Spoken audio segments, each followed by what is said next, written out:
नमस्कार, स्वागत है आपका पार्लियामेंट्री बिजनेस में। आपके साथ मैं हूं पारुल त्यागी। फटाफट अंदाज में देखेंगे देश दुनिया की सभी बड़ी खबरें। एलएसी पर बरकरार है तनाव। चीन ने पीछे हटने का किया था वादा, लेकिन कल की सैटेलाइट इमेज से साफ हुआ है कि गलवान नदी के किनारे चीनी कैंप, जेसीबी मशीनें और चीनी सेना की गाड़ियां अभी भी हैं मौजूद। बिहार विधानसभा चुनाव को लेकर सियासी सरगर्मियां तेज होने लगी। इस बीच राष्ट्रीय जनता दल के नेता तेज प्रताप यादव ने अपने छोटे भाई तेजस्वी यादव को मुख्यमंत्री पद का उम्मीदवार बताया। सपा अध्यक्ष अखिलेश यादव ने सरकार पर साधा निशाना। कहा, बीजेपी सरकार ने 3.25 साल से ज्यादा वक्त में जनता के साथ छल कपट की राजनीति करने के अलावा कोई काम नहीं किया। पेट्रोल डीजल की बढ़ती कीमतों को लेकर आमने सामने कांग्रेस बीजेपी। राहुल गांधी ने लॉन्च किया कैंपेन, कांग्रेस पूरे देश में करेगी प्रदर्शन। मध्य प्रदेश के राज्यपाल लालजी टंडन के अस्वस्थ होने के चलते आनंदीबेन पटेल को बनाया गया एमपी का राज्यपाल। आनंदीबेन पटेल पर पहले से है यूपी राज्यपाल का पदभार।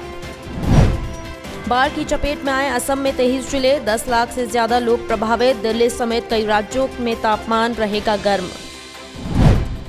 बीजेपी सांसद प्रज्ञा ठाकुर ने बिना नाम लिए राहुल गांधी पर साधा निशाना। कहा, विदेशी महिला से पैदा हुआ व्यक्ति नहीं हो सकता राष्ट्रवादी। यूपी में 1 जुलाई से शिक्षकों के लिए खुलेंगे स्कूल, दर्जनों कामों के लिए मिलेगी जिम्मेदारी।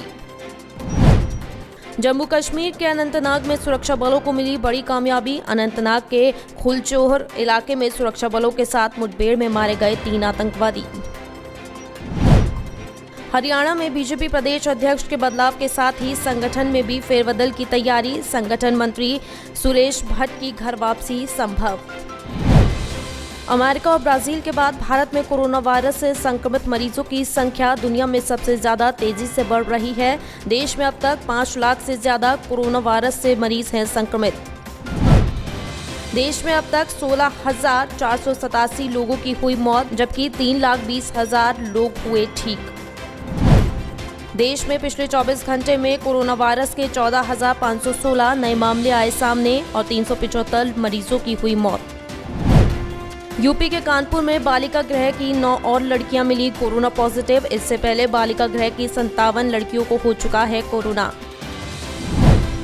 कोरोना वायरस के चलते योजना बदलते ही दिल्ली में हुए 141 से ज्यादा कंटेनमेंट जोन। दिल्ली सरकार के अनुसार फिलहाल राजधानी में 421 बनाए जा चुके हैं कंटेनमेंट जोन।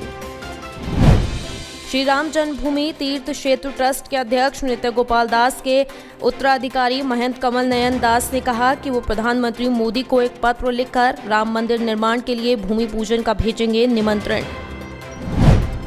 मध्य प्रदेश में कैबिनेट विस्तार की कवायद एक बार फिर हुई तेज। कैबिनेट में शामिल होने वाले संभावित नामों पर दिल्ली में बीजेपी मुख्यालय में हो रहा है मंथन। योग गुरु बाबा रामदेव, पतंजलि आयुर्वेद के सीईओ आचार्य बालकृष्ण और 3 अन्य लोगों के खिलाफ एफआईआर हुई दर्ज। पतंजलि ने दावा किया था कि हर्बल मेडिसिन कंपनी ने कोरोनिल नामक दवाई बनाकर कोविड-19 का तोड़ ढूंढ लिया है। शेयर बाजार में सोमवार को भी शुरुआती कारोबार में गिरावट देखने को मिली। बम्बई शेयर बाजार के सेंसेक्स में 400 अंक से ज्यादा आई गिरावट। यूपी बोर्ड की 10वीं 12वीं की परीक्षा में 209 कैदी हुए थे शामिल, 2 ने किया है टॉप। सांसद शशि थरूर ने विदेश मंत्रालय को लिखी चिट्ठी, ईरान में फंसे 26 भारतीयों को वापस लाने की करी मांग। खालिस्तान लिबरेशन फ्रंट के गिरफ्तार 3 आतंकी दिल्ली, पंजाब और हरियाणा में एक साथ वारदात की रच रहे थे साजिश। दिल्ली पुलिस के हत्थे चढ़े 3 कथित आतंकियों से पूछताछ में कई खुलासे हुए। यूपी के कई जिलों में बारिश की संभावना। रामपुर, बरेली, बदायूं, संभल, देवरिया, आजमगढ़, मऊ में मौसम विभाग ने बताई बारिश के आसार।